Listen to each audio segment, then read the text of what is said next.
최대 크기 55mm에 달하는 세상에서 가장 큰 호르넷, 장수말벌, 그리고 호르넷을 포함하는 와스프 중 가장 큰 벌이자 전세계 모든 벌 중 가장 큰 벌, 헤로스 데모벌입니다.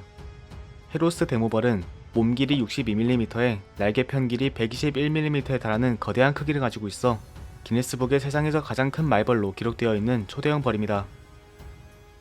헤로스 데모벌은 큰 크기처럼 7mm에 달하는 크고 강력한 독침을 가지고 있는데, 미국의 곤충학자 저스틴 슈미트가 곤충의 침에 직접 쏘이며 등급을 매긴 슈미트 고통지수에서 헤로스 데모벌이 속한 타란툴라 호크의 침은 최대 지수인 4를 기록했고, 슈미트는 눈을 뜰 수 없을 정도로 충격적으로 감전된 느낌, 작동 중인 헤어드라이어가 욕조에 빠진 것 같다 라고 말하기도 했습니다.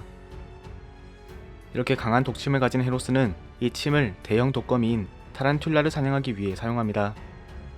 타란툴라를 사냥해 타란툴라 호크라고도 불리는 헤로스는 타란툴라의 다리와 독리를 움직이는 신경절을 정확히 겨냥해 독침을 쏘며 1.5초에서 2.5초 만에 거대한 타란툴라를 완벽히 마비시키죠. 그런데 상대가 타란툴라면 독리가 있는데 물면 되지 않나? 라는 생각이 드실 겁니다. 하지만 타란툴라의 독리는 헤로스에게 통하기 어렵습니다. 그 이유는 헤로스의 특이한 몸 때문이죠. 헤로스의 몸은 단단하고 굴곡이 없으며 매끄러운데, 이 몸을 타란툴라의 날카로운 독리로 물려고 할 경우 독리가 헤로스의 몸에 박히지 않고 미끄러져 빗나가게 된다고 합니다.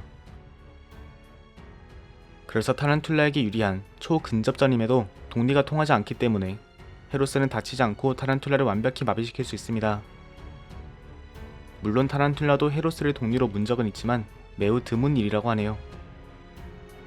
아무튼 타란툴라를 마비시킨 헤로스는 타란툴라를 먹지 않습니다. 대신 마비된 타란툴라를 준비해둔 굴로 데려가 타란툴라 위에 알을 낳죠. 그리고 태어난 애벌레는 타란툴라를 먹고 자라게 됩니다. 3에서 4일 후 알에서 깨어난 애벌레는 몸이 마비된 채 살아있는 타란툴라를 먹고 자라게 되는데, 타란툴라의 생명에 지장을 줄 수 있는 심장과 신경계 등 중요한 기관을 먹지 않고 근육과 지방, 소화기관 등을 먹고 자랍니다. 그렇게 2에서 3주간 타란툴라를 먹으며 4번 탈피를 한 애벌레는 겨우 살아만 있던 타란툴라의 심장과 신경계를 먹어 타란툴라를 죽인 후 성충이 되어 굴 밖으로 나오게 됩니다.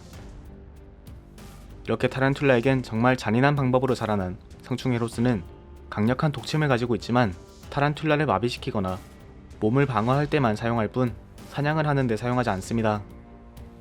애벌레나 꿀벌, 심지어 사마귀까지 사냥하는 다른 말벌과 달리 성충 헤로스는 말벌이지만 육식을 하지 않으며 꿀벌처럼 나무 수액을 먹거나 꽃의 꿀을 먹고 사는 등 초식을 하며 살죠.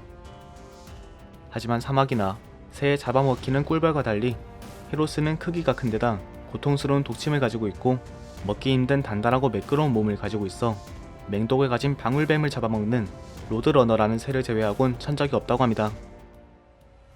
그럼 2세대에 걸쳐 타란툴라를 죽이는 세상에서 가장 큰 말벌이자 가장 큰 벌, 헤로스 데모벌의 이야기는 여기서 마치고 다음 영상에서 뵙도록 하겠습니다. 감사합니다.